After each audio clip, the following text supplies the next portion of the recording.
نحمدہ ونصلی علی رسولہ الکریم اما بعد فاعوذ باللہ من الشیطان الرجیم بسم اللہ الرحمن الرحیم۔ قل تعالوا سے یہ 3 آیتیں، ٹھیک ہے نا، قل تعالوا سے یہ 3 آیتیں، اس کی فضیلت سن لیجئے دھیان سے۔ حضرت ابن مسعود نے فرمایا کہ جو رسول پاک صلی اللہ علیہ وسلم کی آخری وصیت کو دیکھنا چاہے تو وہ ان 3 آیتوں کو پڑھے، یعنی سمجھے اور عمل کرے۔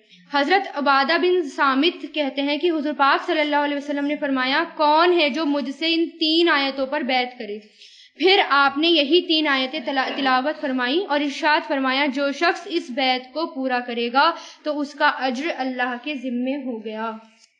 ٹھیک ہے، یہ جو 10 اس میں حرام چیزیں ہیں، یعنی 10 چیزیں ہیں حرام حرمت والی جن کو ہمیں پابندی کرنی ہے۔ ٹھیک ہے، ملت ابراہیم کے بھی یہ احکامات تھے، یعنی ابراہیم علیہ السلام کو بھی یہ احکامات دیے گئے اور حضور پاک صلی اللہ علیہ وسلم کی زبانی بھی یہ کہلوایا گیا ان 3 آیتوں کو، جو شروع کی 3 آیتیں۔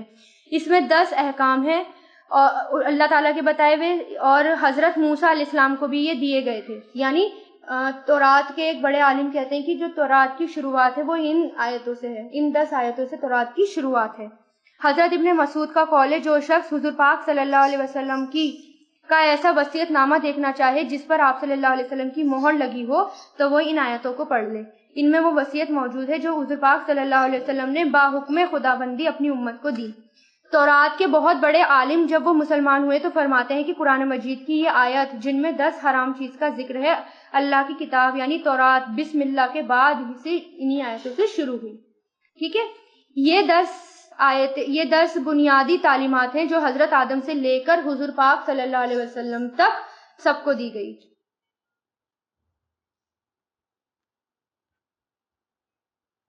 اب اس میں کیا ہے، اب ان آیتوں کو دیکھتے ہیں کہ کیا کیا حکم ہے ان کے اندر۔ قل کہہ دیجئے، یعنی اللہ تعالیٰ حضور پاک صلی اللہ علیہ وسلم سے کہہ رہے ہیں آپ لوگوں سے کہہ دو، تعالو کس سے بنا ہے؟ عین لام واو، علو کس کو کہتے ہیں؟ بلندی کی طرف بلانے کو، ہے نا؟ تو بلندی کی طرف بلانے کے لیے یہ آتا ہے کہ آؤ اتلو، میں پڑھوں، پڑھ کر سناؤں، تلاوت کروں، پڑھوں۔ کیا ہے یہ ہمارا مضارع، ما جو حرما حرام کیا، ربکم تمہارے رب نے، علیکم تم پر، اللہ کہ نہیں، تشرکو تم شریک ٹھہراؤ، بھی اس کے ساتھ، شیئن کسی کو بھی۔ پہلا حکم کیا ہے کہ اللہ تعالیٰ کے ساتھ کسی کو بھی شرک نہ کرنا۔ حضور پاک صلی اللہ علیہ وسلم نے فرمایا اللہ کے ساتھ کسی بھی حالت میں شریک نہ کرنا اگرچہ تم کو جلا دیا جائے۔ جس نے اپنی زندگی میں کبھی بھی شرک نہ کیا اس کے لیے جنت لازم ہو گئی۔ سمجھ رہے نا؟ اللہ تعالیٰ کہتے ہیں کہ یعنی اللہ تعالیٰ کے بارے میں آتا ہے کہ اللہ تعالیٰ کہتے ہیں اپنے بندے سے کہ اگر تو مجھے گناہوں کے ڈھیر کے ساتھ ملا لیکن اس حال میں ملا کہ تو نے شرک نہ کیا ہو تب بھی میں تجھے معاف کر سکتا ہوں، لیکن شرک جو ہے وہ معاف نہیں کیا جائے گا۔ اس لیے چھوٹا شرک ہو بڑا شرک ہو ہر حال میں بچنا ہے شرک سے، ٹھیک ہے؟ اور سب بڑا شرک کون سا ہو گیا؟ اللہ تعالیٰ کے ساتھ کسی کے آگے سر جھکانا، کسی کی بات ماننا، کسی کے آگے ماتھا ٹیکنا، یہ شرک ہو گیا۔ اچھا، چھوٹے شرک کون سے ہوتے ہیں؟ شرک اصغر کس کو کہتے ہیں؟ ریاکاری۔ شرک اصغر کیا ہوتی ہے؟ ریاکاری۔ یہ بھی ہمارے سارے اعمال ضائع کر دیتی ہے۔ شرک کیسا بھی ہو اس سے بچنا چاہیے۔ بہرحال یہاں پر کس شرک کی بات ہو رہی ہے؟ اللہ تعالیٰ کے ساتھ شریک ٹھہرانے کی، ٹھیک ہے؟ دوسرا ہے کام وبالوالدینی، اور والدین کے ساتھ احسان کرنا، اچھا سلوک کرنا، ٹھیک ہے؟ والدین کے ساتھ اچھا سلوک کرنا، اس کے بارے میں کیا آتا ہے کہ قرآن میں پہلے بھی گزر چکا ہے، اگر تمہارے والدین دونوں یا ان میں سے کوئی ایک بڑھاپے کی عمر کو پہنچ جائے اور وہ اف بھی کریں تو اگر وہ تمہیں کتنا بھی ستائے تمہیں اف تک نہیں کہنا، یعنی والدین آپ کو کچھ بھی کہیں آپ کو اف تک نہیں کہنا۔ ہاں، اگر وہ شرک کرنے کو کہیں تو وہ نہیں کرنا، یا ان کا حکم اللہ تعالیٰ کے حکم سے ٹکرا رہا ہو تو ان کا حکم نہیں ماننا، باقی ان سے حسن سلوک کرنا ہے، اچھے طریقے سے ان کے ساتھ پیش آنا ہے، ٹھیک ہے؟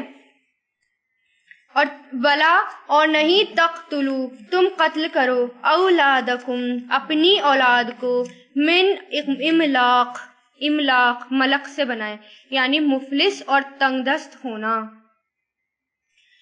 یعنی اولاد کو کس لیے قتل نہ کرنا؟ غریبی کے ڈر سے، ٹھیک ہے. اور نہیں تم قتل کرو اپنی اولاد کو تنگ دستی کے ڈر سے، غریبی کے ڈر سے. ہم نرزقکم، ہم رزق دیتے ہیں تمہیں، وَإِيَّاهُمْ، اور انہیں بھی. کچھ لوگ ہوتے ہیں نا کہ غریبی کے ڈر سے بھی ابورشن کرا لیتے ہیں. کچھ ایسے ہوتے ہیں کہ ارے یار ابھی تو ہم کما ہی نہیں رہے ہیں، ابھی تو تھوڑا سا کما رہے ہیں، ایک بچے کا پورا نہیں ہو رہا، دوسرا کہاں سے لے کر آئیں، دوسرا کریں گے تو اس کا کیسے پورا ہوگا. تو یہ یعنی اللہ تعالیٰ کے اوپر ہم نے بھروسہ ہی نہیں کیا، جبکہ اللہ تعالیٰ تو ہر کسی کا رزق الگ الگ کر کے اس کے نصیب کا لکھتا ہے. اگر دوسرا بچہ اللہ دے گا تو اس کے ساتھ اس کا رزق بھی دے گا، اگر دوسرا بچہ نہیں آئے گا تو رزق بھی نہیں آئے گا اس کے ساتھ. حضور پاک صلی اللہ علیہ وسلم سے ابن مسعود نے پوچھا شرک کے بعد سب سے بڑا گناہ کیا ہے؟ آپ صلی اللہ علیہ وسلم نے فرمایا کہ تو اپنی اولاد کو قتل کرے اس خوف سے کہ تیرے ساتھ رزق میں وہ شریک ہوں گی. اس میں ابورشن بھی آتے ہیں. ابورشن کسی بھی حالت میں نہیں کرانا، چاہے کچھ بھی ہو جائے ابورشن نہیں کراتے. بس ابورشن کس حال میں جائز ہے؟ اگر ماں کا انتقال یا ماں کی جان پر بنائی، یا ماں زندہ نہیں رہ پائے گی، یا بچہ پیدا ہو رہا ہے تو کس کو بچائیں یا کس کو کوشش کریں، تب ابورشن ہوتا ہے. لیکن عام حالات میں ابورشن کرا نہیں سکتے. کچھ لوگ ہوتے ہیں کہ صرف اپنے دنیا کے دکھاوے کے لیے کہ 2 بچے ہیں، ارے 3 بچے ہو گئے تو لوگ کیا کہیں گے، یا 3 بچے اگر 4 ہو گئے تو سب کیا کہیں گے کہ فوج اکٹھی کر لی. یا کچھ لوگ یہ کہ ارے یہ تم نے کیا کرکٹ ٹیم بنا لی ہے. اس طرح کر کے لوگوں کو لوگ لقب دیتے ہیں نا. تو لوگوں سے نہیں ڈرنا. اگر لوگوں سے ڈرنا شروع ہو گئے تو قیامت کے دن اللہ تعالیٰ کیا کہیں گے؟ جس کے خاطر تو یہ کام کرتا تھا نا انہی کے پاس جا اور پھر دیکھ تجھے اس کا اجر ملتا یا نہیں ملتا. یعنی اللہ تعالیٰ اپنے پاس سے کچھ نہیں دیں گے، وہ اسی کے پاس بھیج دیں گے. تو کچھ لوگ ایسے ہوتے ہیں، بہت ہمارے ہی اپنے مسلمان ہوتے ہیں، میں تو چلو غیر مسلموں کی بات ہی نہیں کر رہی، مسلمانوں کی بات کر رہی ہوں. پتا ہے ابورشن کرانا کتنا بڑا گناہ ہے، لیکن شادی ہو گئی اور شادی ہوتی پریگنینسی ٹھہر گئی تو کہیں گے ارے اتنی جلدی پریگنینسی ٹھہر گئی، ابھی ہم اپنی زندگی تو جی لیں. اب یہ سمجھ نہیں آتا کیسی زندگی جینا چاہتے ہیں. اگر اللہ تعالیٰ نے دیا ہے تو اس نعمت کی قدر کرنی چاہیے. اور کسی کو بھی، اور بہت لوگ ایسے ہوتے ہیں جو کہتے ہیں ارے ابھی سے یہ پریگنینسی ہو گئی، ابھی سے بچہ آ گیا، کچھ کی جاب نہیں لگی ہوتی، ابھی تو جاب نہیں ہے، ابھی سے جو ہے یہ پریگنینسی ہو گئی، بس اس چکر میں کچھ ابورشن کروا دیتے ہیں. تو ابورشن تو یہ اللہ تعالیٰ کی نعمت ہے، اولاد اللہ تعالیٰ کی نعمت ہے، تو اس کی قدر کرنی چاہیے. ٹھیک ہے، شادی کے بعد چاہے کتنی بھی جلدی پریگنینسی ہو جائے، چاہے اسی رات ہو جائے، یہ اس کو اللہ تعالیٰ کی نعمت سمجھ کے قبول کرو. کیونکہ بہت کچھ ایسا ہوتا ہے کہ جب چاہتے ہیں تب پھر ملتا نہیں ہے. ہوتا ہے نا، شروع میں ابورشن کرا لیتے ہیں یا اس طرح سے کرتے ہیں کہ بعد میں جب اولاد چاہتے ہیں تو اولاد پھر ہوتی نہیں ہے. یعنی پہلے اللہ تعالیٰ کی نعمت کو ٹھکرا دیتے تو اللہ تعالیٰ بار بار کیوں دے. تو اس لیے اللہ تعالیٰ کی نعمت چاہے کوئی بھی ہو، اس کو ٹھکرانا نہیں ہے. جیسے قرآن بھی ہو گیا، آپ کی بہت بڑی نعمت ہے یہ. اگر اس کو آپ نے ٹھکرا دیا، یہ نہیں پتا بعد میں اللہ تعالیٰ آپ کو موقع دیں گے یا نہیں دیں گے. ہو سکتا ہے کہ بنا علم کے ہی آپ کو موت آ جائے. اور سب سے مین علم یہ دنیا میں آپ نے کوئی بھی ڈگری لی ہو، اگر اس کا علم نہیں ہے تو آپ وداؤٹ علم ہے، آپ کے پاس کوئی علم نہیں ہے، اگر یہ والا علم نہیں ہے تو. ٹھیک ہے، یہ. اور نیکسٹ حکم کیا ہے؟ ولا، اور نہیں تقربو، تم قریب جاؤ. اور نہیں تم تقربو، قرب سے بنائے، نہیں تم قریب جاؤ. کیا ہے یہ؟ امر ہے. امر بھی کون سا؟ نفی، نیگیٹو والا. نہیں تم قریب جاؤ الفواحش، بے حیائی کے کاموں سے. ماں، جو ظاہرہ ظاہر ہوں، منہا اس میں سے، وما اور جو بتانا چھپی ہوئی ہوں. یعنی بے حیائی کے قریب بھی نہیں جانا. بے حیائی کرنا تو دور کی بات، بے حیائی کے قریب بھی نہیں جانا. بے حیائی کے قریب جانے کا کیا مطلب ہوتا ہے؟ اس طرح سے کہ میگزینس دیکھ لی، پوسٹرز دیکھ لی ہیں جس میں بے حیائی کے ہو رہے ہیں، یا نیوڈ پکچر آ رہی ہیں، یا ٹی وی میں کچھ اس طرح کی چیزیں دیکھنا جس میں صرف بے حیائی آ رہی ہے. اس طرح کے بے حیائی کے گانے تو خیر کوئی سے بھی نہیں سن سکتے، کون سا حیا تو کوئی بھی نہیں ہے اس میں. ٹھیک ہے.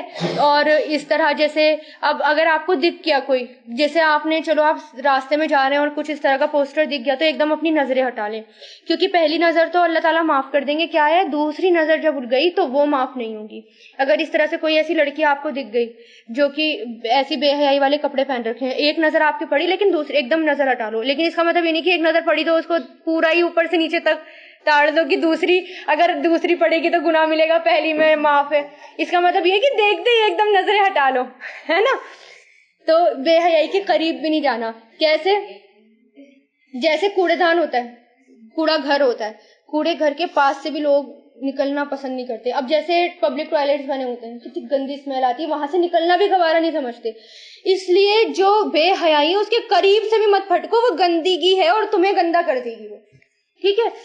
اس کے بارے میں آتا ہے حضرت عائشہ فرماتی ہیں کہ آپ صلی اللہ علیہ وسلم کو سب سے زیادہ غیرت اس بات پر آتی ہے کہ جب وہ اپنے آپ صلی اللہ علیہ وسلم نے فرمایا اللہ تعالیٰ کو سب سے زیادہ غیرت اس بات پر آتی ہے کہ جب وہ اپنے کسی بندے اور کسی بندی کو زنا کرتے ہوئے دیکھتا ہے. یعنی اللہ تعالیٰ کو بھی اس بات سے غیرت آتی ہے. اللہ تعالیٰ کو یہ عمل بہت برا لگتا ہے کہ وہ اپنے کسی بندے یا بندی کو زنا کر کے دیکھے. یہ تو زنا کا راستے کون سے ہوتا ہے؟ بوائے فرینڈ بنانا، غیر مردوں سے بہت زیادہ باتیں کرنا، اور جو ہے فونوں پہ بات کرنا، غیر مردوں سے باتیں کرنا، اور آنکھوں کا زنا، ٹی وی دیکھنا یا ایسے پوسٹر دیکھنا، کانوں کا گناہ، بے حیائی کی باتیں سننا، زبان کا زنا، زبان سے ایسی باتیں نکالنا، ہاتھوں کا زنا اس کو کرنا. اس طرح ہر اس کے زنا ہوتے ہیں اور ان سے بچنا ہے، ان کے قریب بھی نہیں جانا. اور آخری حد کیا ہوتی ہے کہ وہ انسان زنا کر بیٹھتا ہے، اور زنا کرتے ہی کیا ہوتا ہے؟ ایمان چلا جاتا ہے. ایمان، زنا کا سب سے بڑا نقصان کیا ہے؟ اب وہ انسان ایمان کی حالت میں نہیں رہا. ٹھیک ہے، اب وہ مشرک ہو گیا، کیونکہ زنا کار اور ایمان دونوں ایک دل میں نہیں رہ سکتے. اس لیے حدیثوں میں کیا آتا ہے؟ جس نے زنا کیا اس کا ایمان چلا گیا. زنا کا مطلب کیا ہے؟ آخری حد کا درجہ جو زنا ہوتا ہے. ٹھیک ہے، اس سے بچنا ہے. اب اس کو دوبارہ سے اسلام لانا ہوگا. اگر اس نے زنا کیا ہے دوبارہ سے اسلام قبول کرنا ہوگا، اور دوبارہ سے نیکیاں کرنی ہوں گی. جتنا سب کیا وہ سب ویسٹ، سب ضائع. یعنی اس ایمان لانے کے بعد سب عمل برابر ہو جاتے نا. یعنی اب تم جیسے دوبارہ سے کرو اب ساری نیکیاں. اگر اب تم نے سچی توبہ کر لی، اب پچھلی جو تم نے نیکیاں کی اب اس کا کوئی وہ نہیں لگے گا. اب تمہیں دوبارہ سے نیکیاں کرنی پڑیں گی، یعنی دوبارہ اسلام قبول کرنا پڑے گا. تو زنا آخری حد ہے، اس سے بچنا ہے ہر حال میں. ٹھیک ہے، بات نہیں چھپی ہوئی ہو، ظاہر ہو. ان میں سے ظاہر تو یہی ہو گئی، برے کام ہو گئے، زور زور سے گالیاں دینا، لوگوں کو پریشان کرنا، یہ ہمارے ظاہر گناہ ہو گئے. اور باطن چھپے ہوئے گناہ کون سے ہوتے ہیں؟ ہماری چھپے ہوئی برائیاں کون سی ہوتی ہیں؟ حسد، کینہ، حرص، ناشکری، بے صبری، یہ چھپے ہوئے گناہ ہیں. ان سے بچنا ہے. اللہ تعالیٰ نے کیا کہا؟ بے حیائی کوئی بھی ہو، چاہے وہ ظاہر ہو یا وہ چھپی ہوئی ہو، ان سے تمہیں بچنا ہے. اپنے دل میں شرک نہیں لانا، حسد نہیں لانی. ہاں کسی کی کوئی چیز اچھی لگ رہی ہے تو اس کو بارک اللہ فی کہہ دو. حسد کا جو ہے سب سے اچھا توڑ ہے کہ اس کو برکت کی دعا دے دو اور اپنے لیے دعا کر دو اللہ تعالیٰ ہمیں بھی نعمت سے نوازے. ٹھیک ہے. ولا، اور نہیں، تقتلوا، تم قتل کرو، النفسا، کسی جان کو، التی، وہ جو، حرم اللہ، حرام کی اللہ نے، الا، مگر، بالحق، کی حق کے ساتھ. یعنی کسی جان کو قتل مت کرو مگر حق کے ساتھ. حق کیا ہے؟ حق کے ساتھ کا مطلب کیا ہے؟ 3 کنڈیشن میں جو ہے قتل کرنا جائز ہے. پہلا قصاص، یعنی اسلامی حکومت ہے، اگر وہ خون کا بدلہ لے رہی ہے، قصاص ہو گیا، تو وہ اسلامی حکومت یا گورنمنٹ قتل نہیں کر رہی بلکہ وہ قاتل کا بدلہ لے رہی ہے، قصاص لے رہی ہے، اس میں جائز ہے. دوسرا، میدان جنگ میں کفار کا قتل، میدان جنگ میں کفار کا قتل ہوتا ہے وہ. اور تیسرا، شادی شدہ زناکار کا رجم جو ہوتا ہے، رجم کی سزا اسے دی جاتی ہے. تو قتل ہی ہوتا ہے نا، پتھر مار مار کے اس کو مار دیا جاتا ہے. ان سے بچنا ہے. تو اس کے اندر کون کون سی چیزیں آ گئی؟ پہلا، شرک کرنا. دوسرا، والدین کے ساتھ حسن سلوک کرنا. اب آپ نے یہ بات دیکھی، یہاں پر شرک کے بعد کیا آ رہا ہے؟ والدین کے ساتھ اچھا سلوک کرنا. کیوں؟ اللہ تعالیٰ نے کہہ دیا اگر تمہیں مجھے خوش کرنا ہے تو والدین کو خوش کرو، مجھے ناراض کرنا ہے تو والدین کو ناراض کر دو. آج کی جنریشن جو ہے وہ والدین کی قدر نہیں کر رہی. آج کی جنریشن کیوں نہیں کر رہی والدین کی قدر؟ ہماری غلطی ہے اس میں. ہم نے اللہ تعالیٰ کی محبت ہی نہیں ڈالی ان کے دل میں. اگر اللہ تعالیٰ کی محبت ڈالتے، شروع سے ان کو ایسے لے کے چلتے، تو اللہ کی محبت کے خاطر وہ والدین سے بھی محبت کرتے، پورا حقوق دیتے والدین کو. اگر والدین کی محبت ڈالنی ہے، قدر ڈالنی ہے، تو اللہ تعالیٰ کی محبت ڈالو. ہم کہتے ہیں نا کہ گھر کو صاف رکھو، اگر کوئی آ گیا تو کسی نے دیکھ لیا تو کیا کہے گا؟ یہ کہو کہ گھر کو صاف رکھو کیونکہ پاکی آدھا ایمان ہے. اللہ تعالیٰ نے دیکھ لیا تو اللہ کیا کہیں گے؟ لوگوں سے نہ ڈراؤ، اللہ تعالیٰ سے ڈراؤ اور اللہ تعالیٰ کی محبت دل میں ڈالو، تبھی والدین جو ہے آپ کی قدر کریں گے. اور پھر بڑے ہو کے وہ پھر آشرم میں نہیں بھیجیں گے. ورنہ کیا ہو رہا ہے آج کل؟ ماں باپ کو کہاں بھیجا جا رہا ہے؟ بوڑھا آشرم میں. کیوں؟ کیونکہ انہوں نے ہی دل میں قدر نہیں ڈالی. تو ظاہر اب بھگتنا تو پڑے گا ہی نا. اتنی بڑی غلطی کری ہے تو بھگتنا تو پڑے گا ہی. اس لیے شروع سے تربیت کیا ہونی چاہیے؟ اسلامک تربیت ہونی چاہیے. قرآن پڑھنا اس لیے ضروری ہے. اسلامک تربیت کب کرو گے؟ جب قرآن پڑھو گے. جیسا اللہ تعالیٰ نے کہا ویسے کرو گے تو زندگی جینا آسان ہو جائے گا، ورنہ زندگی مشکل ہو جائے گی. تقوی کے ساتھ آسانی ہے اور بنا تقوی کے مشکل ہے. تیسرا حکم کیا آیا؟ بے حیائی کے قریب بھی مت جاؤ، چاہے وہ چھپی ہوئی ہو یا ظاہر ہو. ہاں کسی اولاد کو قتل مت کرو غریبی کے ڈر سے، اور کسی کو بھی قتل مت کرو چاہے وہ کوئی بھی ہو، اولاد کا بھی نہیں کرنا اور ویسے بھی قتل نہیں کرنا۔ اب یہ کیا ہے؟ ذالکم، یہ ہے وصاکم، وصیت کی اس نے تمہیں، یعنی تاکید۔ وصیت کیا ہوتا ہے میں نے پہلے بھی بتایا تھا، تاکید کی مطلب اللہ تعالیٰ کہہ رہا ہے کہ یہ کرو، اللہ تعالیٰ آپشن نہیں دے رہا اس میں، کہہ رہا ہے کہ کرو، وصیت ہے۔ وصیت تو پوری کرنی ہوتی ہے نا، جو بھی وصیت ہوتی ہے اس میں چوائس تھوڑی ہوتی ہے۔ تو یہ ہے اس کی تاکید کی تمہیں بھی اس کی، لعلکم تاکہ تم تعقلون عقل سے کام لو۔ ولا اور نہیں، تقربو تم قریب جاؤ، مال الیتیمی یتیم کے مال کے، الا مگر باللتی اس کے ساتھ جو، ہیا وہ، احسنو اچھا ہے، حتیٰ یہاں تک کہ یبلغا وہ پہنچ جائے، اشدہ اپنی جوانی کو، وَأَوْفُوا اور پورا کرو، کیلا ناپ، والمیزانہ اور تول۔ ٹھیک ہے، جو پورا کرے ناپ اور تول، بالقسطی انصاف کے ساتھ۔ اب یہاں پر کیا بات ہو رہی ہے؟ یتیم کا مال، یتیم کے مال سے بچنا ہے، اور یتیم کے بارے میں تو سورہ بقرہ میں بھی بہت ڈیٹیل سے آ گیا، اس کے حدیثیں بھی آپ کو سنائی گئی تھی کہ یتیم کا مال نہیں کھانا۔ یتیم کا مال اس وقت استعمال کر سکتے ہیں جب خود جو گارجین ہے، پالنے والا ہے، وہ خود اتنا غریب ہے کہ اس کو بھی ضرورت ہے، صرف اتنا جتنی ضرورت ہے اتنا کھائے، اس سے زیادہ نہ لے، صرف اتنا کہ گزارا ہو جائے، بس صرف گزارے لائق۔ اور جب وہ اپنی جوانی کو پہنچ جائے اور اس میں یہ دیکھے کہ اب یہ جو ہے اپنے مال کو سنبھال سکتا ہے، اپنے بزنس کو سنبھال سکتا ہے، تو گواہ بنا کر اس کو اس کے مال کو سونپ دو، لیکن ساتھ میں پہلے کیا آیا تھا کہ گواہ بھی بنا لو، تاکہ کہیں یہ کلیم نہ ہو جائے میرا مال نہیں دیا، ٹھیک ہے نا۔ اور ناپ اور تول پورا کرو انصاف کے ساتھ۔ اس کے بارے میں بھی کیا آتا ہے؟ حضور پاک صلی اللہ علیہ وسلم نے فرمایا، اللہ تعالیٰ اس شخص پر رحم کرے جو بیچنے کے وقت بھی نرم ہو اور جو حق سے زیادہ دے، اور خریدنے کے وقت بھی نرم ہو، جو حق سے زیادہ نہ لے بلکہ جو معمولی سی کمی ہو اسے چھوڑ دے، اسے نہ لے۔ سمجھ رہے ہیں ہمارا کیا حساب ہوتا ہے؟ جب ہم بھیا تھوڑا سا کپڑا ایکسٹرا کاٹ دے، چلو کاٹ دیا وہ، لیکن تقوی کا تقاضا کیا ہے کہ آپ برابر لو، بھلے ہی اپنے حق میں کم کر دو لیکن اپنے حق سے زیادہ مت لو۔ یہی کرتے ہیں نا ہم کہ کپڑا لے لیا تھوڑا سا، 1 انچ سے کیا فرق، 1 انچ زیادہ کاٹ دے بھیا، وہ زیادہ کاٹتے ہیں، 2-3 مرچیں اور ڈال دیں۔ لیکن یہ ہمیں انصاف کی بات کرنی ہے کہ اگر آپ کوئی ایسا کام کر رہے ہیں تو بیچتے وقت، خریدتے وقت انصاف سے کام لیں، ٹھیک ہے نا، اور حق کو چھوڑ دیں لیکن حق کو لینا کیوں نہ لیں۔ اس کے پیچھے سب سے بڑی پکڑ یہ ہے کہ اللہ تعالیٰ کیا کہتے ہیں کہ میں بندوں کے حقوق معاف نہیں کروں گا، اپنے حق میں کمی معاف کر سکتا ہوں لیکن بندوں کے حق میں کمی معاف نہیں کر سکتا۔ کمی تو ہوگی نا حق میں، ماں باپ بچے کے حقوق ادا نہیں کر رہے، بچے ماں باپ کے حقوق ادا نہیں کر رہے، یہی ہو رہا ہے، بس حق میں کمیاں ہو رہی ہیں۔ مائیں جو ہیں وہ فیشن کے چکر میں بچوں کو دودھ نہیں پلاتی، سب سے پہلا حق تو مطلب پیدا ہوتے کے ساتھ ہی حق مرنے شروع ہو جاتے ہیں انسان کے، بچے کے، کہ جو بچہ ہے بچے کو ماں کا دودھ پینا ہے لیکن وہی نہیں پینے کو ملتا آج کل تو، چلو مجبوری ہے وہ ایک الگ کنڈیشن ہے، کسی کا دودھ نہیں آتا، کسی کا کم آتا ہے، بچے کا پیٹ نہیں بھرتا، وہ ایک الگ کیسز ہو گئے، لیکن جس میں کوئی وہی نہیں ہے، پریشانی نہیں ہے، وہ پہلے ہی چھڑا دیتے ہیں، 1 سال میں چھڑا دیا، 1.25 سال میں چھڑا دیا، جبکہ حق کتنا ہے 2 سال۔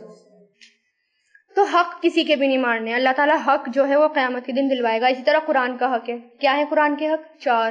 یہ میں بار بار آپ کو اس لیے بتاتی ہوں تاکہ قرآن کو سیریس لیا جائے، تاکہ آپ اوروں کو بھی یہ بتائیں کہ قرآن کا حق چھوٹا موٹا حق نہیں ہے، قرآن کے حق بہت بڑے ہیں، اس لیے میں قرآن کی بات ریپیٹ کرتی ہوں اور حق کے ساتھ قرآن کی بھی حق لاتی ہوں۔ جو 4 حق میں ہمیشہ بتاتی ہوں کہ ہماری تجوید اچھی ہونی چاہیے، اور دوسرا حق کیا ہے کہ ہمیں جو ہم پڑھ رہے ہیں وہ سمجھ میں آنا چاہیے، تیسرا حق کیا ہے ٹھہر ٹھہر کر پڑھنا چاہیے، اور چوتھا حق اس پر عمل کرنا چاہیے۔ ان میں سے ایک بھی کمی رہ گئی، آپ نے قرآن کا حق مان لیا، اب قیامت کے دن دو، تو کتنے خوش قسمت ہیں آپ کہ اللہ تعالیٰ نے اس کا حق پورا کرنے کے لیے آپ کو یہاں اکٹھا کرا ہے نا۔ خوش قسمت نہ ملتی میں تو، یا نہ ملتا کوئی بھی تو کیا ہوتا حق پورا، ایک حق تو رہ جاتا قرآن کا، پھر کیا کرتے، کتنی بڑی پکڑ ہوتی۔ اب آگے کیا ہے، لا نکلف، نہیں ہم تکلیف دیتے، کلف نہیں ہم تکلیف دیتے، نفسن کسی نفس کو، الا مگر وسعہا اس کی طاقت کے مطابق۔ پھر میں نے یہ بات کہی، آیتیں بار بار آتی ہیں، یہ والی آیت میں نے کہا تھا اس کو گانٹھ باندھ لو، تکلیف ہمیں اتنی ملے گی جتنی ہمارے اندر طاقت ہے. اگر ہمیں تکلیف مل رہی ہے، کسی بھی طریقے سے تکلیف مل رہی ہے، اس کا مطلب یہ ہے کہ اللہ تعالیٰ یہ سمجھتا ہے کہ میں اسے جھیل سکتی ہوں. میرا خدا زیادہ جانتا ہے مجھے، میرے سے زیادہ، کیونکہ مجھے کس نے بنایا ہے؟ اللہ تعالیٰ نے بنایا ہے. اس لیے اسے پتا ہے کہ میرے اندر کتنی طاقت ہے، مینٹلی فزیکلی کتنی طاقت ہے اور کتنا میں جھیل سکتی ہوں. ٹھیک ہے، تو اگر تکلیف مل رہی ہے تو یہ سوچو میرے خدا کی طرف سے مل رہی ہے، اور وہ اس کو پتا ہے کہ میرے اندر جو ہے اس کو برداشت کرنے کی طاقت ہے، تو میں برداشت کروں گی، اور اللہ کی خاطر برداشت کریے، پھر دیکھیے اس کا بدلہ کتنا اچھا ملتا ہے آپ کو.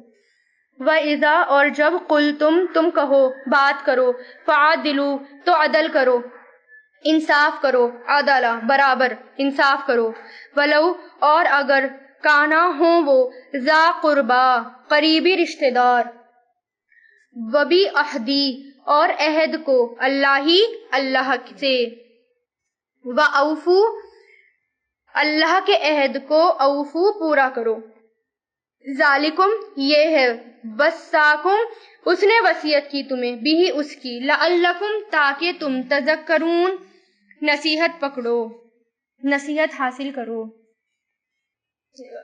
اچھا، اس میں کیا ہے کہ ہمیں اللہ تعالیٰ تکلیف سے زیادہ نہیں دے سکتا، اور جب بات کرو تو عدل کے ساتھ کرو، یعنی بات میں بھی کسی کا حق نہیں مارنا. جیسے ہم ہوتے ہیں نا، گھر میں ہمارے بچے ہوتے ہیں، تو یا میرا بچہ ہے یا میری جیٹھانی یا دیورانی کا بچہ ہے، چلو پڑوسن کا بچہ ہے، لیکن ہم اپنے بچے کو ترجیح دیتے ہیں. اگر ہمارے بچے نے غلط کام کر دیا تو ہم اس کو نہیں کہیں گے، بلکہ اپنے بچے کو نہیں کہیں گے، بلکہ اس کو کہیں گے کہ تو نے ایسا کیوں کرا. ہر معاملے میں، زندگی کے ہر اسٹیپ پر، ہر مرحلے پر، ہر لیول پر ہمیں انصاف کرنا ہے، عدل سے کام لینا ہے اپنے گھر والوں کے ساتھ، کیونکہ ہمارا ابھی تک اقتدار یہیں تک ہے. حکومت ہماری اسلامی حکومت نہیں ہے، ہم آگے تک جا نہیں سکتے. جائیں گے بھی کیسے، ہے نا؟ اسلامی حکومت نہیں ہے، جائیں گے تو پھر وہی پکڑے جائیں گے. کم سے کم ہم اپنے گھروں میں تو یہ کام کر سکتے ہیں، انصاف سے کام کریں اپنے گھروں میں بھی، چاہے وہ کوئی بھی ہو، چاہے آپ کا رشتہ دار ہو یا آپ کا سگا اپنا بچہ ہو. حق کسی کا نہیں مارنا، اللہ تعالیٰ کے عہد کو پورا کرنا ہے، یہ اللہ تعالیٰ کے عہد ہیں. اب بندوں کے عہد بھی پورے کرنے ہیں، جو بندوں کے اوپر عہد ہیں وہ بھی پورے کرنے ہیں، اور اللہ تعالیٰ کے ساتھ جو بھی عہد ہیں وہ بھی پورے کرنے ہیں. حضرت عمر کہتے ہیں کہ ایک شخص کو انہوں نے نماز کے ارکان میں کمی کرتے ہوئے دیکھا تو فرمایا، تو نے تخفیف کر دی، جو حق واجب تھا اسے ادا نہیں کیا. یعنی نماز میں بھی اگر ہم نے ارکان صحیح نہیں پڑھے تو اس کا بھی حق ادا نہیں کیا، نماز کا بھی حق ادا نہیں کیا. تو ہر چیز کے حق ہیں وہ ادا کرنے ہیں ہمیں، ٹھیک ہے نا. دیکھ، اسی طرح مسند احمد میں آتا ہے، حضور پاک صلی اللہ علیہ وسلم نے ایک خط کھینچا، پہلے بھی بتائی تھی نا، ایک لائن کھینچی جو سیدھا تھا، اور جو سیدھا خط تھا فرمایا کہ یہ اللہ تعالیٰ کا راستہ ہے. پھر اس کے دائیں بائیں خط کھینچے، یعنی لائنز کھینچی، اور کہا کہ اس راستے پر شیطان بیٹھا ہے جو اپنی طرف بلاتا ہے، اللہ کے راستے سے بھٹکاتا ہے. تو ہم خود دیکھ لیں کہ ہمیں کون سے راستے پر جانا ہے، ٹیڑھے میڑھے راستوں پر جانا ہے یا بالکل سیدھے راستے پر اور آسانی کی طرف جانا ہے. اب اس میں اللہ تعالیٰ کیا کہہ رہے ہیں، ذالکم، یہ، وصاکم، اس نے وصیت کی تمہیں، بھی اس کی، لعلکم، تاکہ تم، تذکرون، نصیحت پکڑو، نصیحت حاصل کرو. ٹھیک ہے، پہلے اللہ تعالیٰ نے کیا بار بار اللہ تعالیٰ کیا کہہ رہے ہیں آیتوں میں؟ تاکید کی، وصیت کی، تاکہ عقل سے کام لو. عقل کی بات کیوں کری پہلے اللہ تعالیٰ نے، بعد میں غور و فکر کی بھی بات کری اور عقل کی بھی بات کری؟ کیونکہ تقویٰ تبھی آئے گا جب ہمارے اندر عقل ہوگی. علم سے بھی تقویٰ نہیں آتا، کیونکہ بہت بڑے عالم ایسے دیکھے ہیں جو کہ تقوی سے خالی ہیں، ہے نا. تقویٰ کس سے آتا ہے؟ عقل سے. چلو مان لو جیسے میں مارکیٹ گئی اور میں نے کہا کہ چلو کوئی بات نہیں، مجھے کم ہی دے دو یا برابر دے دو، یا میں نے زیادہ نہیں لیا. اب میں نے کیوں نہیں زیادہ لیا؟ میری عقل یہ کہہ رہی ہے کہ نہیں، یہ حق جو ہے، اس کو پتا ہے کہ حق جو ہے نہیں مارنا، اگر حق مارا تو قیامت کے دن مجھے اس کو دینا پڑے گا. اور اگر حق سے کمی رہ گئی تو مجھے پتا ہے، میری عقل یہ مجھے بتا رہی ہے کہ تمہیں اس سے زیادہ ملے گا. علم ہوتا ہے، علم سب کے پاس ہوتا ہے، لیکن علم والے بھی تقوی سے خالی ہوتے ہیں. اس لیے اللہ تعالیٰ عقل کی بات بھی، اور عقل کے پھر نصیحت حاصل کرنا، غور اور فکر کرنا. ٹھیک ہے. وَأَنَّا، اور بے شک، ہذا، یہ، صراطی، میرا راستہ ہے، مستقیم، سیدھا. اللہ تعالیٰ نے احکام بتا دیے، صراطی، مستقیم، میرا راستہ ہے. کون سا راستہ ہے یہ؟ سیدھا. جتنے احکام اللہ تعالیٰ نے بتائے وہ اللہ تعالیٰ کے راستے ہیں. فَاتَّبِعُوهُ، تو پیروی کرو اس کی، ولا، اور نہیں، تَتَّبِعُوا، تم پیروی کرو، سُبُلَ، راستوں کی، فتفرقا تو وہ جدا کر دیں گے، فا مطلب تو، تفرقا تفریق جدا کر دیں گے، جدائی ڈال دیں گے، بکم تمہیں، ان سبیلی ہی اس کے راستے سے، مطلب اللہ کے راستے سے جدا کر دیں گے، ہی کس کی طرف جا رہا ہے؟ اللہ کی طرف، ذالکم یہ ہے، وصاکم اس نے وصیت کی تمہیں، بھی اس کی، لعلکم تاکہ تم، تتقون تقوی کرو، بات کس سے شروع ہے؟ عقل، عقل ہوگی تبھی تقوی آئے گا، ٹھیک ہے؟ تو اللہ تعالیٰ کیا کہہ رہے ہیں کہ یہ راستہ سیدھا ہے، اس کی پیروی کرو گے تو اللہ تعالیٰ تمہیں سیدھے راستے تک لے جائیں گے، اور تقوی تم میں تبھی آئے گا۔ یہ 10 احکام ہے نا، پورا ایک طرح سے قرآن کا نچوڑ، جب جو چیز ہم پڑھتے آ رہے ہیں پورے قرآن میں، یہ ان 3 آیتوں میں یہ بات آ گئی، تو اس 3 آیتوں کے احکام کو لکھ لے 1 2 3 کر کے شارٹ میں، کہ 10 کام تو مجھے یہ کرنے ہیں۔ ثم پھر آتینا عطا کی ہم نے موسیٰ علیہ السلام کو الکتابہ کتاب، تمام کرنے کے لیے، تمام کیا؟ پورا کرنے کے لیے، الذی اس پر جس نے، احسنا نیکی کی، و تفصیلا اور تفصیل سے بیان کر دیا، یعنی کھول کھول کر بیان کر دیا، لکل شیء ہر چیز کو، وہدن اور ہدایت اور رحمت، لعلہم تاکہ تم، ربہم اپنے رب کے ساتھ، یؤمنون ایمان لاؤ، یا اپنے رب پر، بلقائی تاکہ وہ ملاقات پر اپنے رب کی، یؤمنون ایمان لائیں۔ اس کا مطلب کیا ہے کہ موسیٰ علیہ السلام کو بھی کتاب دی تھی، وہ بھی کیوں دی تھی؟ تاکہ نعمت اللہ تعالیٰ کی پوری ہو جائے۔ جو اللہ تعالیٰ کی کتاب ہوتی ہیں، جو آسمانی کتابیں ہوتی ہیں، جیسے یہ قرآن ہو گیا، تو یہ نعمت پوری کرنے کے لیے آتی ہیں، یعنی اللہ تعالیٰ کی بہت بڑی نعمت ہے، جس کو اس کا علم مل گیا، یعنی اللہ تعالیٰ نے اس کے اوپر اپنی نعمتوں کو تمام کر دیا، کیونکہ اسی میں کیا ہے؟ ہدایت ہے، اور اسی میں رحمت ہے، اور اسی میں شفا ہے۔ شفا بھی ہے نا قرآن، شفا کب کرے گا؟ جتنے دل کے ساتھ ہم اس کو پڑھیں گے، کوئی بھی آیت پڑھ لیں، جتنے بھی دل کے ساتھ پڑھیں گے، کوئی بھی آیت پڑھ لیں، وہ ہمارے لیے شفا کا کام کرے گی۔ ضروری ہے خاص آیت ہے، کوئی بھی آیت پڑھ لیں وہ شفا کا کام کرے گی۔ اور کیوں آئی ہے؟ تاکہ وہ اس پر ایمان لائیں، تاکہ اپنے رب کی ملاقات پر ایمان لائیں۔ اسی کو تو پڑھ کے یقین ہوگا نا کہ اللہ تعالیٰ ہے، اور آخرت ہے، اور آخرت پر ایمان لانا ہے۔ وَهَذَا الْكِتَابُ وَهَذَا كِتَابٌ اور یہ ہے کتاب، انزلناہ نازل کیا ہم نے اسے، مبارکن بابرکت، فاتبعوہ تو پیروی کرو اس کی، واتقوا اور تقوی کرو، لعلکم تاکہ تم، ترحمون رحم کیے جاؤ۔ کیا ہے؟ دیکھو کس کے ساتھ رحم کی بات کر رہی ہے اللہ تعالیٰ نے؟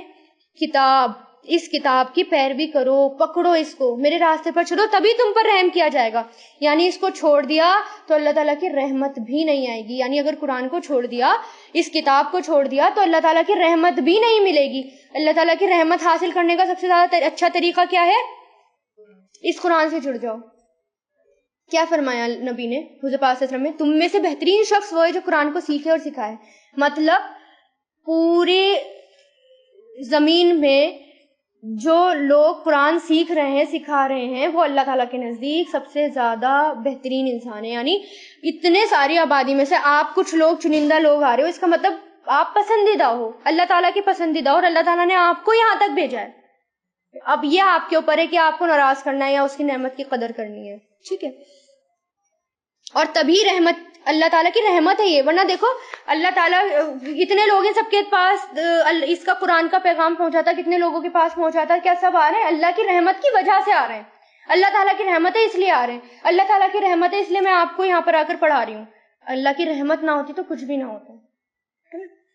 ان یہ کہ تقولو نہ تم کہو، انما بے شک انزلا نازل کی گئی، الکتاب کتاب، علی طائفتین دو گروہ پر، من قبلنا ہم سے پہلے، مطلب کہیں قیامت کے دن میں نے تم پر کتاب اس لیے نازل کری، قرآن اس لیے نازل کرا، تاکہ قیامت کے دن یہ نہ کہہ دو اللہ تعالیٰ ہم سے پہلے تو 2 گروہ کو دی تھی، آپ نے ہمیں تو دی نہیں۔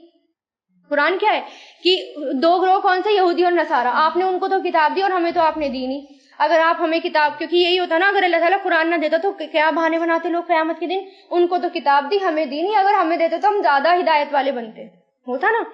وَإِن اور بے شک کننا تھے ہم، عن دراستہم اس کے پڑھنے پڑھانے سے، لغافلین ضرور ہی غافل، یعنی آپ اگر ہمیں آپ نے کتاب نہیں دی اس لیے ہم بالکل غافل تھے۔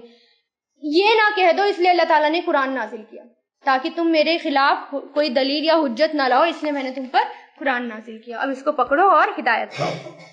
اب اس کے پیچھے کیا آتا ہے؟ اہل عرب کا مدتوں سے یہودی اور نصارہ سے میل جول تھا. ان سے تورات اور انجیل کی خوبیاں سن کر ان کے دل میں یہ آرزو ہوتی تھی کہ کاش ہمارے پاس بھی آسمانی کتابیں آ جائیں یا کوئی نبی ہم پر آ جائے تو ہم ان یہودی اور نصارہ سے بھی زیادہ ہدایت پر آ جائیں گے. تو اللہ تعالیٰ نے تورات کا ذکر کرنے کے بعد فرمایا کہ لو اب تمہارے پاس قرآن آ گیا، میں نے اس کو نازل کرا، اب اس میں بڑی برکت ہے، اب اس پر چلو اور پرہیزگار بن جاؤ. لیکن انہوں نے کیا کرا؟ نہیں جی ہم کیوں مانے؟ اچھا بنی اسماعیل میں سے نبی آ گیا، ہم تو نہیں مانتے ان کو. اچھا وہ بھی اتنا غریب نبی بھی، اب ارے اب تو وہ تو انسان ہے، ہم جیسا انسان، ارے اب انسان پر وہی کیسے آ سکتی ہے؟ انسان تو نبی نہیں ہو سکتے. ایسے ایسے بہانے لائے. اچھا ٹھیک ہے نبی مان لیں گے لیکن اس پہاڑ کو جو ہے سونے کا بنا دو. اچھا ٹھیک ہے ہمارے سامنے فرشتے آ جائیں اور آپ گواہی دے دیں کہ آپ ہی رسول ہیں، مان لیں گے. عربوں کو بھی تھی، ہاں عربوں کو بھی پرابلم تھی اور اتنے سخت دشمن بن گئے، پھر یہودیوں کے ساتھ مل کر پلاننگز کرنے لگ گئے. ان کو یہ تھی کہ ہم میں سے کیوں نہیں آیا، ہم نبی الگ کیوں ہو گئے، مطلب بنی اسرائیل میں سے کیوں نہیں آئے. یہ بھی پرابلم تھی. عربوں کو بھی تھی یہ والی پرابلم کیونکہ سب انہی کی اولادیں چلتی آ رہی ہیں، بس یہ ہے کہ وہ مشرک ہو گئے، اس طرف چل دیے یہ، تو سب کو یہ پرابلم تھی. تو اللہ تعالیٰ کیا کہہ رہے ہیں؟ اب قیامت کے دن مجھ سے مت کہنا کہ میرے پاس کتاب نہیں آئی اس لیے میں ہدایت والا نہیں ہوا. کتاب آ گئی، اب دیکھ لو کیا کرنا ہے نا. او یا تقولو تم کہو، لو اگر انا بے شک ہم انزلا نازل کی جاتی علینا ہم پر کتاب لکننا ضرور ہو جاتے ہم اہدا زیادہ ہدایت والے، زیادہ ہدایت یافتہ، منہم ان سے. فقط تو در حقیقت جاءکم آ گئی تمہارے پاس بینۃ کھلی ہوئی دلیل، کھلی ہوئی نشانی، من ربکم تمہارے رب کی طرف سے، اور ہدایت اور رحمت. فمن ازلمو تو کون زیادہ بڑا ظالم ہے، ممن اس سے جو قذبا جھٹلائے، بھی آیات اللہ اللہ کی آیتوں کو، وصدفا اور وہ اعراض کرے. صدف کیا ہوتا ہے؟ مڑنے کے لیے، سیدھے چلتے چلتے مڑ گیا، اور وہ اعراض کرے انہا اس سے. سنجزی جلد ہی ہم بدلہ دیں گے، الذین ان لوگوں کو جو یصدفونا اعراض کرتے ہیں، ان آیاتنا ہماری آیتوں سے، سوء العذاب برے عذاب کا، بما اس وجہ سے جو کانو تھے وہ یصدفون اعراض کرتے. مطلب کیا ہے کہ اب تمہارے پاس کتاب آ گئی، اب اس سے منہ مت موڑو. اگر منہ موڑا تو سمپل کیا بات ہو جائے گی؟ تم بہت بڑے ظالم بن جاؤ گے، یعنی اس قرآن کو جھٹلا دیا تو بہت بڑے ظالم ہو جاؤ گے، اور بہت بڑے ظالموں کے لیے بہت بڑا عذاب ہی ہے.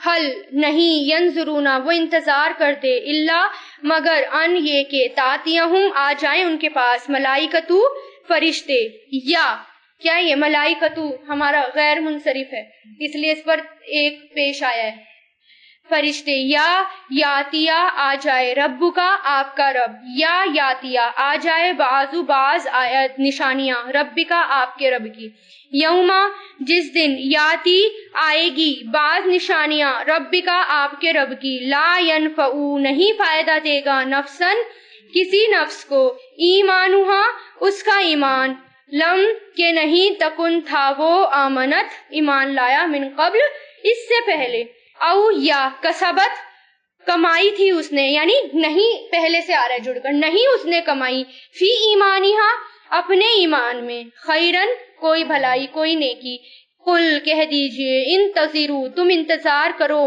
امر ہے یہ، انا بے شک ہم بھی، منتظرون انتظار کرنے والے ہیں، یہ فائل ہے، تم انتظار کرو بے شک ہم بھی انتظار کرنے والے ہیں. اب اس میں کیا ہے؟ اللہ تعالیٰ کیا کہہ رہے، وہ کس چیز کا انتظار کر رہے تھے کہ فرشتے آئیں اور اللہ تعالیٰ آ جائیں اور خود آ کر بتائیں اور ان کے پاس نشانیاں آ جائیں. نشانیاں بھی کیسے مانگتے تھے؟ کہ اللہ تعالیٰ آ جائیں، آس پاس فرشتے ہوں، مطلب اللہ تعالیٰ ان کے سامنے آ جائیں اور اللہ تعالیٰ بتائیں کہ یہ نبی ہے تو مانیں گے. ایسی ایسی باتیں، مطلب بالکل بے تکی باتیں، اس میں کوئی تک ہے؟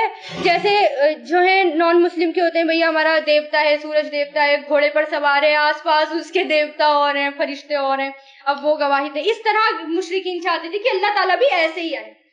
اب جب نشانیاں آ جائیں گی، معجزے مانگتے تھے نا، لیکن اللہ تعالیٰ کیا کہہ رہے ہیں، جب معجزے آ جائیں گے نا سامنے، تب اس وقت ایمان لائیں گے، اور اس وقت ایمان لانے کا کوئی فائدہ نہیں ہوگا. حضور پاک صلی اللہ علیہ وسلم نے فرمایا 3 چیزیں ظاہر ہوں گی تو کسی کا ایمان لانا فائدہ مند نہیں ہوگا جو کہ پہلے سے ایمان نہ لایا ہو. پہلا دجال کا نزول، دوسرا دابت الارض، تیسرا سورج کا مغرب سے طلوع ہونا. یہ تینوں نشانیاں دیکھنے کے بعد کسی کا ایمان لانا قبول نہیں ہوگا. اور بندے کی توبہ بھی اس وقت تک قبول ہوتی ہے جب تک کہ اس کی سانس نہیں اکھڑتی. جب ملک الموت پہنچ جاتے ہیں اور سانس اکھڑنے لگتی ہے تو پھر توبہ بھی کوئی فائدہ نہیں دیتی. سمجھ گئے نا؟ توبہ کب؟ اب میں مرنے والا ہوں، بس اب گئی اب مری، اس تب توبہ کرے گا تو کوئی فائدہ نہیں. کیونکہ یہ والی حدیث یاد ہوگی آپ کو، پڑھی ہوگی یا سنی ہوگی. وہاں جاتے ہیں آپ اجتماع میں تو کہ حضور پاک صلی اللہ علیہ وسلم سے پوچھا کہ سب سے بہترین صدقہ کون ہے؟ آپ صلی اللہ کون سا ہے؟ آپ سے فرمایا سب سے بہترین صدقہ وہ ہے جو تو اپنی تندرستی کی حالت میں ہوش و حواس میں ادا کرے. ایسا نہ ہو کہ جب موت آئے اور تو کہے کہ یہ فلاں کو دینا، یہ فلاں کو دینا، تب تو وہ فلاں کو پہنچ ہی جائے گا. موت کے بعد تو پہنچنا ہی ہے فلاں کو. اس وقت کیا فائدہ؟ جب آپ صحیح سلامت ہیں تب آپ صدقہ کریں، وہ زیادہ بہترین صدقہ ہے. اب حضور پاک صلی اللہ علیہ وسلم نے فرمایا، اللہ تعالیٰ کہتے ہیں ان کا فرمان سچ ہے، جب میرا بندہ نیکی کا ارادہ کرے تو ایک فرشتے اس کی ایک نیکی لکھ لیتے ہیں. اگر وہ کر چکے تو اس کو 10 نیکیاں لکھوا دیتے ہیں. اگر برائی کا ارادہ کرے تو وہ کچھ نہیں لکھتا، اور اگر وہ کر چکے تو ایک برائی کا بدلہ لکھ دیا جاتا ہے، اور اگر نہ کرے تو اس کے لیے بھی نیکی لکھ دی جاتی ہے. مطلب اس نے برائی کا ارادہ کیا، فوراً کا نہیں یہ مجھے نہیں کرنی، اب اس کے لیے بھی نیکی لکھ دی گئی. کیوں؟ اس نے برائی نہیں کری، ارادہ کیا لیکن برائی نہیں کری. ٹھیک ہے. اللہ تعالیٰ فرماتے ہیں، اے ابن آدم، اگر تو نے مجھ سے دعا کی اور امید لگائی تو میں تیرے سارے گناہوں کو معاف کر دوں گا اور میں پرواہ نہ کروں گا، اور مجھے کچھ مشکل نہیں معاف کرنے میں. اے ابن آدم، اگر تیرے گناہ آسمان کے کناروں تک پہنچ جائیں اور تو نے مجھ سے مغفرت کی درخواست کی تو میں تیری مغفرت کر دوں گا اور کچھ پرواہ نہ کروں گا. اے ابن آدم، اگر تو زمین کے برابر خطا کاریاں لے کر میرے پاس آئے گا اور مجھ سے اس حال میں ملے گا کہ تو نے میرے ساتھ کوئی شرک نہ کیا ہو تو میں تجھے زمین کی وسعت کے برابر مغفرت عطا فرماؤں گا. دیکھ رہے ہیں اللہ تعالیٰ کتنا مغفرت والا ہے. لیکن ہم معافی نہیں مانگنی، بس ادھر ادھر کہنا ہے تو ہمیں بہت اچھا لگتا ہے، لیکن اللہ تعالیٰ کے سامنے نہیں بیٹھ سکتے. کوئی پریشانی ہو ادھر ادھر پوچھنا اچھا لگتا ہے، لیکن اللہ تعالیٰ سے نہیں پوچھ سکتے. اللہ تعالیٰ بتاؤ مجھے میری پریشانی کا حل. اگر کوئی پریشانی ہو آپ 2 نفل نماز پڑھیں اور اللہ تعالیٰ سے دعا مانگے اور قرآن کھولیں، آپ دیکھیں کیسے آپ کو آپ کی پریشانی کا حل ملتا ہے. بس یہ ہم نہیں کرتے، اس کو لائٹلی نہیں لینا. اللہ تعالیٰ سے اچھی امید لگانی ہے، ورنہ اتنی پیاری پیاری حدیثیں ہیں جو اللہ تعالیٰ اتنے پیار سے کہتے ہیں، ایسا لگتا ہے کتنی محبت سے اللہ تعالیٰ بلا رہے ہیں، کتنی محبت اللہ تعالیٰ دکھا رہے ہیں. بس ہم اس محبت کی قدر نہیں کر رہے. آگے، ان الذین، بے شک وہ لوگ جنہوں نے، ان الذین، بے شک وہ لوگ جنہوں نے فرقو، فرقہ فرقہ کر دیا، فرق کر دیا، فرقہ فرقہ کر دیا، دینہم، اپنے دین کو، وکانو، اور ہو گئے وہ، شیعاً، گروہ. شیعاً کس کو کہتے ہیں؟ گروہ. شیعہ بھی فرقہ مطلب گروہ. لستا، نہیں ہے آپ، منہم، ان میں سے، فی شیئن، کسی چیز میں، انما، بے شک، امرہ، ان کا معاملہ، اللہ، اللہ کی طرف ہے، ثم، پھر، ینبئہم، وہ بتائے گا انہیں، خبر دے گا انہیں، بما، اس وجہ سے جو کانو تھے وہ یفعلون، کیا کرتے. یعنی فرقہ جو ہے وہ بہت بڑا گناہ ہے. فرقہ جو ہے دین کو، یعنی دین میں بٹوارا کرتا ہے. فرقے سے کیا ہوتا ہے؟ آپس میں لڑائیاں ہوتی ہیں، مسلمان پھر مسلمان کو مارنا کاٹنا شروع کر دیتا ہے. ابھی کیا ہے، اتنا بڑا بھی ہندو مسلم چل رہا ہے، لیکن اس کے اندر بھی دیکھیں گے تو کیا مسلمانوں کی لڑائی ہو رہی ہے. کتنی افسوس کی بات ہے کہ میں دلی اوکھلا میں گئی، بکس لینے کے لیے گئی، ایک مسجد تھی، مسجد حضرت ابو بکر، اور بریکٹ میں لکھا ہوا تھا اہل حدیث. مطلب مسجد بھی جس نے لکھا ہوگا کس قدر گناہ مل رہا ہوگا ہر وقت گناہ میں. کہ فرقہ تو اتنا بڑا گناہ ہے، بے حد بڑا گناہ، اس سے بچنا ہے. بس اپنے دل اور دماغ سے نکال دیں کہ ہم سنی ہیں، بالکل نکال دیں. صرف یہ کہیں کہ میں تو بس مسلمان ہوں. بچوں تک کو نہ بتائیں اپنے اس کے بارے میں، تاکہ بچوں کو پتہ ہی نہ چلے. جب سمجھدار ہو جائیں تب بتائیں کہ دیکھو ایسے ایسے بھی ہے دنیا میں، اس سے بچ کے رہنا. پہلے قرآن پڑھائیں. من جاء، جو لایا، بالحسنتی، نیکی کو، فلہو، تو اس کے لیے ہے، 10 امثالہا، اس کے مثل. ومن، اور جو کوئی، جاء، لایا، بالسیئاتی، برائی کو، فلا تو نہیں یجزا بدلہ دیا جائے گا مگر مثلہا اسی کے مثل، وہم اور وہ لا یظلمون نہیں ظلم کیے جائیں گے. ابھی بتایا نا میں نے، یعنی اگر نیکی کرنے کا ارادہ کرا، آپ نے یہاں سے قرآن پڑھا اور آپ کی یہ نیت ہے کہ اللہ تعالیٰ میرا ارادہ یہ ہے کہ میں پڑھنے کے بعد پڑھاؤں گی، اب آپ کی نیکی لکھ دی گئی پڑھانے کی، اگر آپ اس کو کر لیتے ہیں، عمل کر لیتے ہیں تو 10 گنا اور اس میں اضافہ ہو گیا نیکی میں. لیکن اگر کسی نے یہاں بیٹھ کے پڑھا اور اس کا مقصد یہ تھا کہ مجھے زمین میں فساد مچانا ہے، ٹھیک ہے، تب اس کے لیے کچھ نہیں لکھا گیا. لیکن اگر اس نے فساد کر دیا تو اس کو اس کا گناہ ملے گا. ایسا نہیں ہے کہ گناہ 10 گنا ملے گا، گناہ اتنا ہی ملے گا جتنا گناہ کی سزا ہے. قل کہہ دیجئے اننی بے شک میں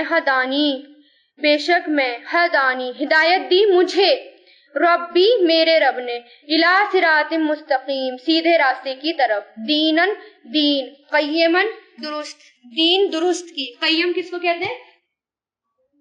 قائم، سیدھا، درست، قائم، ہمیشہ رہنے والا. ملتا جو ملت ہے ابراہیم علیہ السلام کی، کس کا دین ہے؟ جو کہ ابراہیم علیہ السلام کو دیا گیا، وہی دین دیا گیا. حنیفن جو یکسو تھا، جو یکسو تھے.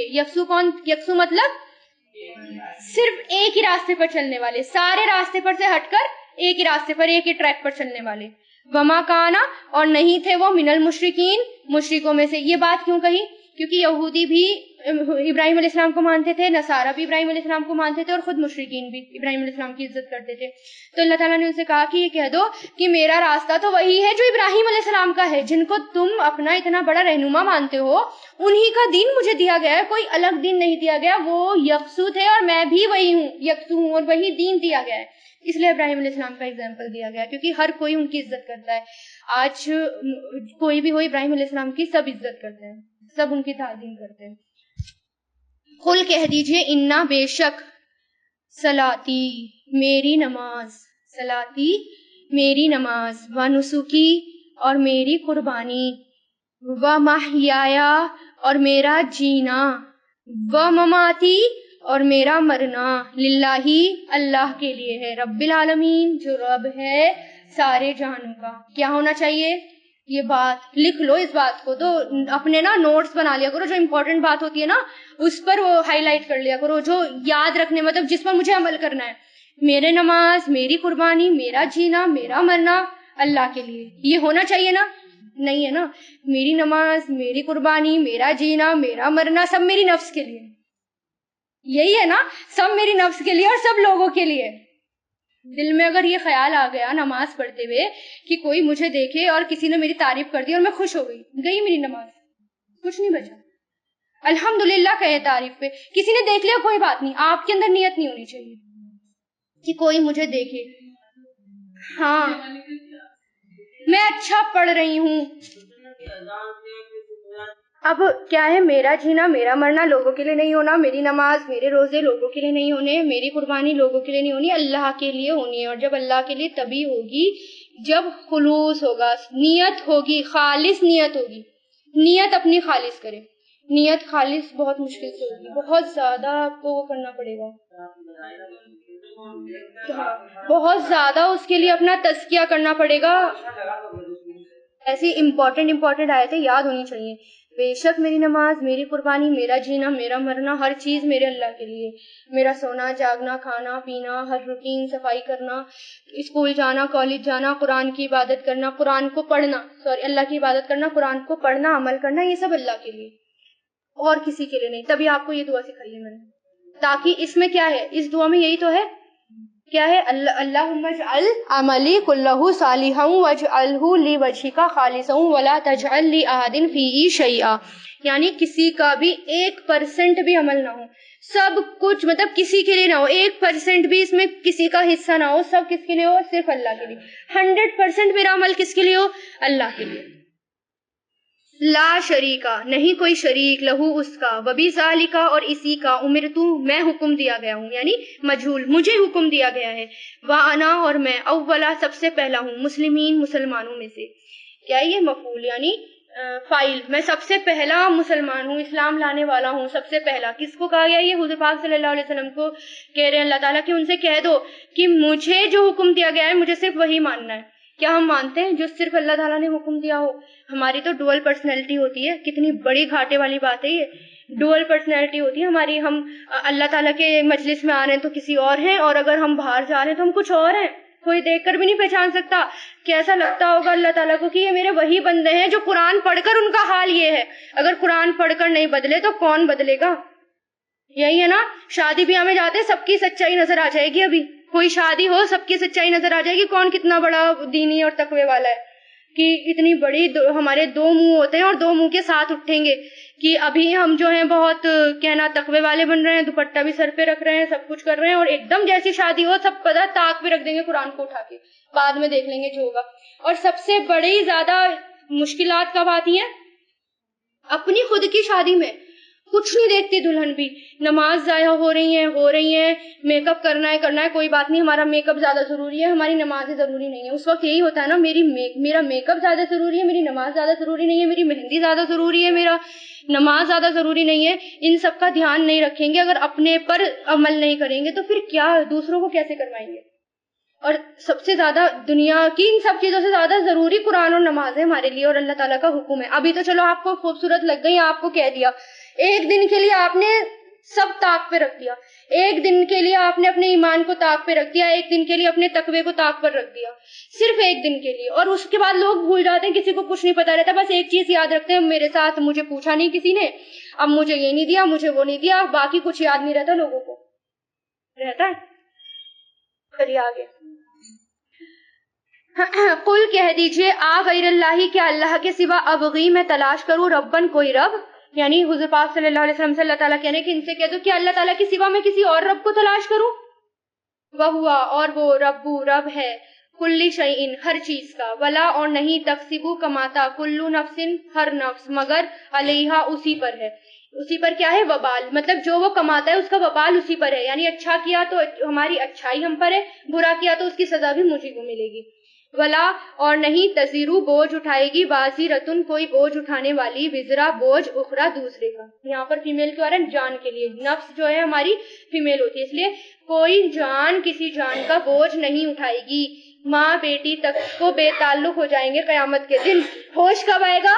جب جنت میں پہنچیں گے، جب ارے میری ماں کہاں گئی، ارے میری بیٹی کہاں گئی، تب ہوش آئے گا. جب سانس میں سانس آئے گی نا، اب کامیاب ہو گئے، بس اب سکون ملا. اب دل جو تھا پہلے اوپر کا اوپر، نیچے کا نیچے ہو رہا تھا سانسیں، اب وہ تھوڑی اسٹیبل ہو گئی، تب ہوش آئے گا. سما پھر الی ربکم، اپنے رب کی طرف، مرجعکم تمہارا لوٹنا ہے، فینبئکم پھر وہ خبر دے گا تمہیں، بما اس کی جو کنتم تھے تم بھی اس میں تختلفون اختلاف کرتے. یعنی قیامت کے دن سب پتہ چل جائے گا، جو بھی تم کیا کرتے تھے اس کا بدلہ مل جائے گا. وہو الذی، اور وہی ہے جس نے جعلکم بنایا تم کو، خلائف جانشین، الارضی زمین کا، ورفع اور بلند کیا، بعدکم تمہارے بعض کو، فوقا اوپر، بعدن بعض کے، درجاتن درجوں میں، لیبلوکم تاکہ وہ آزمائے تمہیں، فیما اس میں جو آتاکم عطا کیا اس نے تمہیں، ان ربک بے شک آپ کا رب، سریع العقاب جلد سزا دینے والا ہے، وانہ اور بے شک وہ، لغفور رحیم ضرور ہی بخشنے والا رحم کرنے والا ہے. مطلب کیا ہے اس لائن کا؟ اس لائن کا مطلب کیا ہے؟ یعنی پہلے اللہ تعالیٰ کیا کہہ رہے ہیں کہ قیامت کے دن سب کو پتہ چل جائے گا، کوئی کسی کا بوجھ نہیں اٹھائے گا. اس کے بارے میں کیا آتا ہے؟ حضرت ابن عباس رضی اللہ تعالیٰ عنہ کہتے ہیں کہ ولید بن مغیرہ اور اس کے دوسرے ساتھی مشرکین مکہ حضور پاک صلی اللہ علیہ وسلم اور آپ کے ساتھیوں سے کہا کرتے تھے کہ تم ہمارے مذہب میں واپس آ جاؤ، تمہارے تمام گناہوں کا بوجھ ہم اٹھا لیں گے، یعنی تمہیں جس چیز کی سزا ملنے کا خوف ہے وہ ہم بھگت لیں گے. تو اس کی تردید اللہ تعالیٰ نے فرمائی ہے کہ کوئی بھی جان کسی جان کا بوجھ نہیں اٹھائے گی، کیونکہ وہ کہتے تھے نا کہ آپ چلو گناہ کر لو، ہمارے دین میں آ جاؤ، ہم اٹھا لیں گے.